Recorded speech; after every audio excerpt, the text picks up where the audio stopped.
خداوند یسوع المسیح ہمارے منجی یشوع مشیاخ کے عظیم اور جلیل اور قدوس نام میں آپ سب کی سلامتی ہو۔ نبیوں کی کہانی بائبل اسٹڈی پروگرام کے ساتھ ہارون خان آپ کی خدمت میں حاضر ہے، اور ہم خداوند کے زندہ پاک کلام میں سے، بائبل مقدس میں سے ایک نئی کتاب کو سیکھنے کے لیے تیار ہیں۔ عزیزو، آج جس بائبل کی کتاب پر ہم اپنی اسٹڈی کا آغاز کریں گے، اپنا روحانی اور علمی سفر شروع کریں گے، وہ ہے پولس رسول کا خط رومیو کی کلیسیا کے نام۔ اور کتاب مقدس میں، بائبل مقدس میں، یہ کتاب رسولوں کے اعمال کے فوراً بعد ہے۔ ٹائم لائن میں کرونالوجیکلی یہ اس سے پہلے لکھی گئی، لیکن اس کے علاوہ ہم اس حوالے سے بہت سی باتوں کو سیکھیں گے۔ دنیا میں سب سے زیادہ بائبل کامنٹریز، تفاسیر اس کتاب کی، اس خط کی گئی ہیں، اور ہم جانتے ہیں کہ اس خط کو جہاں دنیا کے بہت بڑے علماء نے ڈسکس کیا، ایکسپلین کیا، وہاں ہمارے بہت ہی عزیز بھائی محترم تحسین گل خان نے بھی سکھایا اور سمجھایا ہے۔ تاہم میری جو علمی اور روحانی کوشش ہوگی وہ کچھ ڈیفرنٹ اینگل سے ہوگی، ایک مختلف نقطہ نظر سے ہوگی، اور میری کوشش ہمیشہ یہ ہوتی ہے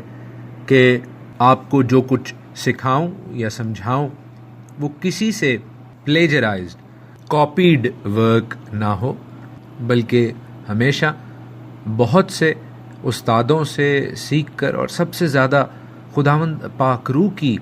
ہدایت سے، خداوند آسمانی باپ کے قدموں میں بیٹھ کے دعا کر کے آپ کے لیے یہ پروگرام نبیوں کی کہانی میں پیش کرتا ہوں۔ اور اسی حوالے سے ہمارا یہ علمی اور روحانی سفر جاری رہے گا، رومیو کے خط کے حوالے سے، جہاں دنیا جہان کے علماء نے لب کشائی کی ہے، قلم کشائی کی ہے۔ یہ خداوند کے کلام کا آپ کا ادنا سا خادم ہارون خان بھی اس خوبصورت کتاب کے حوالے سے اس ڈیلی پروگرام نبیوں کی کہانی میں رومنز کا لیٹر سٹارٹ کریں گے۔ اس حوالے سے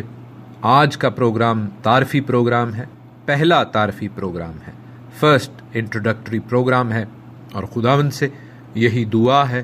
کہ وہ اپنے بیٹے ہمارے منجی یسوع المسیح یشوع مشیاخ کے نام میں اپنی پاک روح کو، جو کہ حکمت سے، جو کہ دانش سے بھرپور ہے، آپ سبوں کے لیے اور مجھ ناچیز کے لیے کثرت سے انڈیلے، تاکہ ہم کتاب مقدس کے اس نہایت اہم حصے کو سمجھنے والے اور خداوند آسمانی باپ کی مرضی کو، اس کے پیٹرنز کو، اس کی الہی پرنسپلز کو، ڈیوائن اصولوں کو سمجھنے والے ہوں۔ عزیزو، کلام مقدس کی تحقیق اور تفتیش کرتے ہوئے، اس کے حوالے سے ریسرچ کرتے ہوئے، جب ہم رومیو کے خط پر پہنچتے ہیں تو ہمیں اس بات کا شدت سے احساس ہوتا ہے کہ یہ خط جس آتھر نے، جس مصنف نے آف کورس پاک روح کی ہدایت سے لکھا ہے، وہ کون ہے، اور اس کتاب کو نبیوں کی کہانی میں سیکھنے کا، سمجھنے کا، سکھانے کا، سمجھانے کا مقصد ہی یہی ہے کہ ہم پولس کے حوالے سے اپنی تحقیق کا دائرہ مزید وسیع کریں، کیونکہ آپ جانتے ہیں ہم نے رسولوں کے اعمال کی کتاب میں بہت تفصیل سے نہ صرف مقدس لوکا، پطرس، یعقوب اور استفنس کے حوالے سے سیکھا، بائبل کے مختلف کیریکٹرز، کرداروں کے حوالے سے سیکھا، بلکہ خاص طور پر ربی شاؤل کے حوالے سے، پولس رسول کے حوالے سے ہم نے بہت زیادہ سیر حاصل، گفتگو کی، برکت پائی اور روحانی اور علمی ترقی کی۔ تاہم وہ پول، وہ شاؤل جو رسولوں کے اعمال کے مین کیریکٹر کے طور پر ہم سیکھ چکے ہیں، پڑھ چکے ہیں، وہ پول، وہ پولس رومیو کے خط میں کیا لکھ رہا ہے، جس کی وجہ سے کرسچن ڈینومینیشنز کی، مختلف مسیحی فرقوں کی ڈاکٹرنز، تھیولوجیز، فرقہ وارانہ سوچ ڈیولپ کی گئی۔ اور ان مختلف ڈینومینیشنز کی سوچ کو، تھیولوجیز کو سمجھنے کے لیے بہتر ہے کہ ہم اس کتاب کا معائنہ کریں جس کی بیسس پر، جن کی بنیاد پر یہ تمام ڈفرینٹ ڈینومینیشنز، فرقے معرض وجود میں آئے، ان کی تھیولوجیز بنی، ان کی تعلیمات بنی، اور کس طرح ان موسٹ کیسز زیادہ تر ڈینومینیشنز کے حوالے سے ریئل پال کو، اصلی پولوس کو، اس کی سوچ کو، اس کے کردار کو پس پشت ڈال دیا گیا، نگلیکٹ کر دیا گیا۔ سب سے پہلی بات جو اس کتاب کے معائنے اور مطالعے پر مجھے مجبور کرتی ہے، اور اس کی تفسیر کے حوالے سے میں نے یہ فیصلہ کیا خداوند کے فضل سے کہ ہم اس کتاب کو سیکھیں، وہ یہ ہے عزیزو کہ اس کتاب کا مصنف پولوس،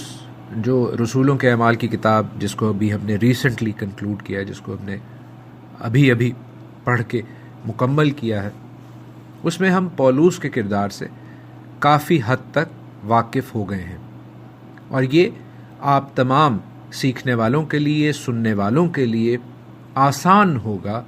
رومیو کے خط کو اس تناظر میں، اس بیک گراؤنڈ میں ایکسیپٹ کرنا، وگرنہ آؤٹ آف کانٹیکسٹ، سیاق و سباق کے بغیر اس کتاب کو،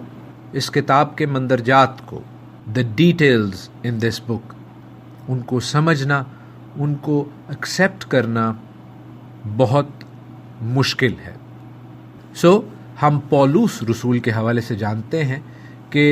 till the time he died he remained a Jew، جب تک وہ مرے نہیں وہ اپنے آپ کو یہودی، فریسی، zealous فریسی کہتے تھے۔ ہاں، وہ ناصری فرقے میں داخل ہو چکے تھے، لیکن یہ ناصری فرقہ، یہ نوٹسریم ڈینومینیشن جیوز کا ہی حصہ تھی، اور اعمال کے 24ویں باب میں، 26ویں باب میں، 21ویں باب میں پولوس اس بات کا اقرار کرتے ہوئے ببانگ دہل ہمیں نظر آتے ہیں۔ پال accepts his Jewish heritage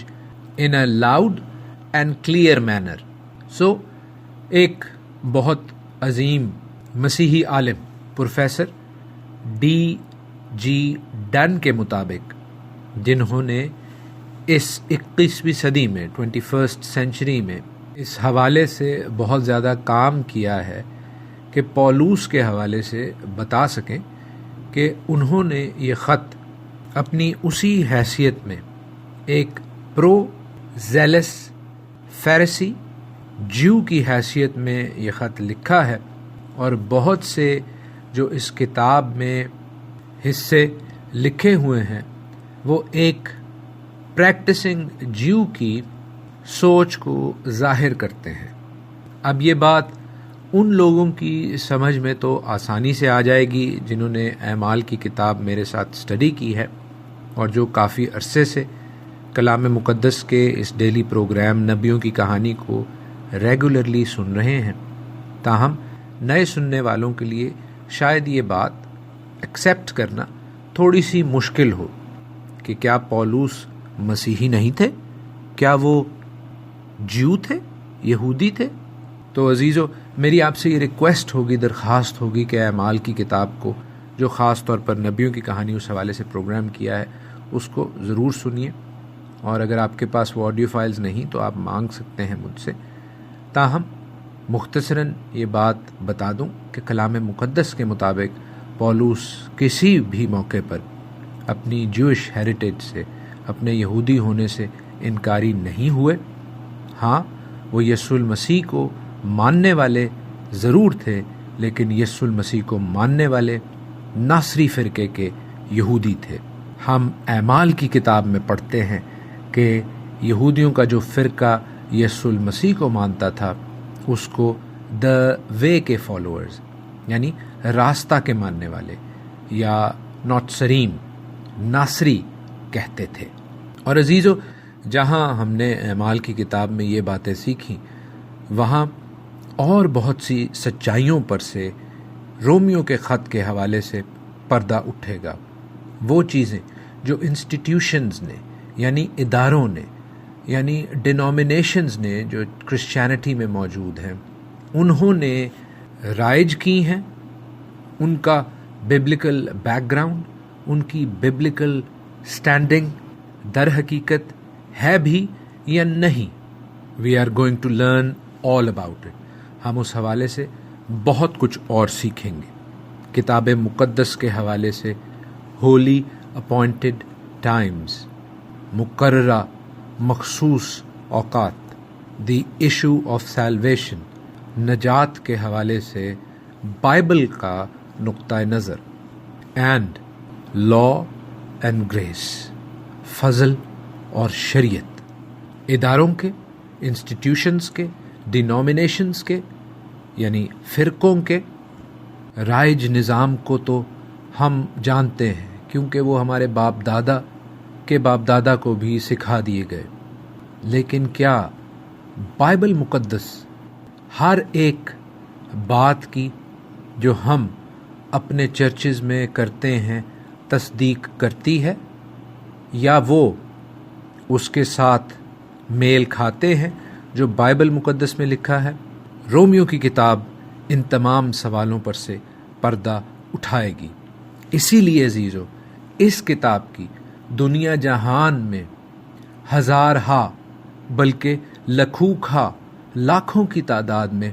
interpretations موجود ہیں، تفاسیر موجود ہیں. میرا اس کتاب کو سکھانے کا مقصد پولوس کے نقطہ نگاہ سے، پولوس کے کردار سے کیوں لنکڈ ہے؟ اس لیے عزیزو کہ اگر ہم پولوس کی ہیبریو یعنی عبرانی بیک گراؤنڈ، اس کی جیوش ریالٹی، اس کی یہودی اصلیت کو چھپا دیں، اس کو ہٹا دیں، تو اس کے بغیر اس کتاب میں واقعی جو کچھ موجود ہے وہ کنفیوژن اور کانٹرڈکشن کریٹ کرتا ہے. یعنی بے یقینی کی صورتحال اور ایک نقطہ نظر دوسرا نقطہ نظر کی تردید کرتے ہوئے ہمیں دکھائی دے گا. اور یہی ہمیں مختلف ڈینومینیشنز میں دکھائی دیتا ہے، کیونکہ ایک ہی خط کو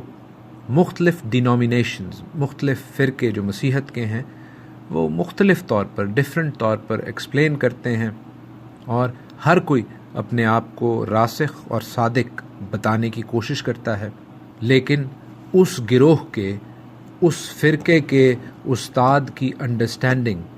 اگر پولوس کو سمجھے بغیر ہے تو ہر ڈینومینیشن، ہر فرقہ بہت بڑی غلطی کر رہا ہے. And it is high time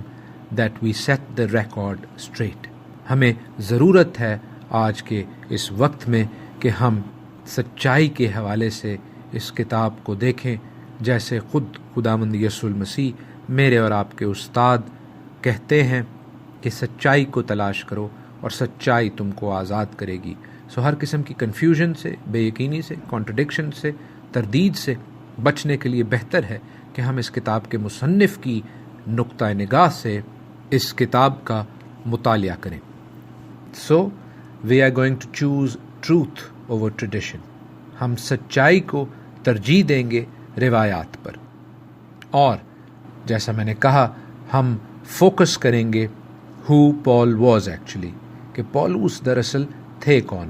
ان کی جیوش کلچرل ٹرمز کے حوالے سے وہ کیا بولتے تھے، وہ کیا سوچتے تھے، وہ کیا لکھتے تھے. وہ اس زمانے کے ہیبریک عبرانی کلچر کے مطابق ہم جانچیں گے. بٹ بی ایشورڈ، یہ یقین رکھیں عزیزو کہ ہم اس بات کا اعتراف کرتے ہیں اور ببانگ دہل کہتے ہیں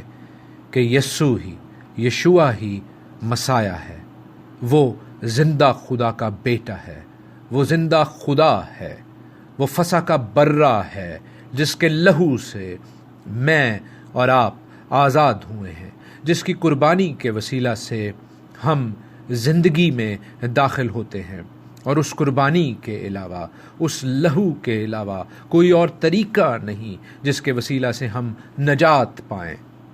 اور عزیزو، خداوند یسوع المسیح کی گواہی ہی نبوت کی روح ہے. خداوند یسوع المسیح کی سچائی، اس کا ٹروتھفل نیچر، اس کی راست بازی ہی ہم سب مسیحوں کے لیے ہائیسٹ پوائنٹ آف اتھارٹی ہے. سب سے زیادہ اختیار والی اور سب سے زیادہ عزت والی بات ہے۔ اگر کسی موقع پر ہمیں پولس اور منجی کائنات یسوع المسیح مختلف یا ڈس ایگری کرتے ہوئے نظر آتے ہیں تو فالٹ پول میں ہے، غلطی پولس کی ہوگی۔ پولس اور یسوع المسیح ایک پیڈسٹل پر ہرگز نہیں ہے۔ جہاں ہم پولس کی قدر کرتے ہیں وہاں یہ بات ذہن میں رہے کہ خداوند یسوع المسیح پولس کے استاد ہیں، ہم سب کے منجی ہیں۔ پولس کی رائٹنگز اگر ہمیں سمجھ نہ آئیں تو پولس کی باتوں کو سچ ثابت کرنے کے لیے خداوند یسوع المسیح کی، خدا باپ کی تعلیمات کو چھوٹا کرنے کی یا ان کے حوالے سے کنفیوژن پیدا کرنے کی ہرگز ضرورت نہیں، اور ہم اس سوچ کے ساتھ آگے بڑھیں گے، اور کل ہم اس تعارفی پروگرام کے دوسرے حصے میں، انٹروڈکٹری پروگرام کے سیکنڈ پارٹ میں مزید کچھ باتوں کو اسٹیبلش کرنے کی کوشش کریں گے جن سے ہمیں رومیو کے خط کو باب در باب، chapter by chapter and verse by verse, آیت با آیت سمجھنے میں آسانی ہوگی۔ خداوند آپ سب کو آج کے پروگرام سے، اپنے پاک کلام سے بہت برکت دے۔ خداوند آپ سب کے ساتھ ہو، آمین۔